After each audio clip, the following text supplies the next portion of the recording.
Hi friends, good morning. எல்லோரும் எப்படி இருக்கீங்க? நல்லா இருக்கீங்களா? அப்புறம் நேற்று சிவராத்திரிலாம் எப்படி போச்சு உங்களுக்குலாம்? நான் கோவிலுக்கே போகலங்க நேற்று. இவங்களெல்லாம் வச்சுட்டு எப்படி போக முடியும்? என் பையன் நேற்று 9:30க்கு தூங்கிட்டான். 9 மணிக்கெலாம். அவன் ஸ்கூலுக்கு போகிறான்லங்க. 7 மணிக்கு பாவம் எழுந்திரிக்கிறான். அதுக்கப்புறம் அங்கே ஃபுல் டே ஆனுவல் டேக்கு வேறு டான்ஸ் காம்படிஷன் ப்ராக்டிஸ் வேறு போய்கிட்டு இருக்குது. அவர் ரொம்ப டயர்டாகிட்டு வந்து டியூஷன் போனால் டயர்டாகி 9:30 மணிக்கெலாம் தூங்கிட்டாங்க. இவன் தாங்க தூங்கவே இல்லை. ஆனால் அவனை தனியாக விட்டுட்டு எப்படி போக முடியும்? எல்லாருமே எங்கள் கோவிலுக்கு போயிட்டாங்க. ஸோ நான் போகலைங்க.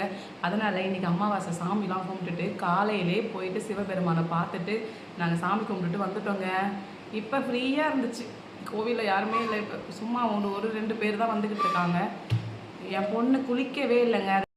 இவன் ஏன் குளிக்கலைன்னா, நாங்கள் எல்லாம் ரெடியாகி வெளியில் கிளம்பி கதவை திறக்கிறோம் வெளியில் போகிறதுக்கு ஸ்கூலுக்கு என் பையனை கூட்டிக்கிட்டு. அப்போ எந்திரிச்சு அழுகுறாங்க. அப்போ அதனால தான் அப்படியே கூட்டிகிட்டு போயிட்டேன் ஃப்ரெண்ட்ஸ். நீங்கள் டீ காஃபிலாம் குடிச்சிட்டிங்களா? நான் குடிச்சிட்டேங்க. நான் இன்றைக்கி சாமிலாம் படைச்சிட்டு இப்போ சாப்பிட்டே முடிச்சிட்டேன் இன்றைக்கி.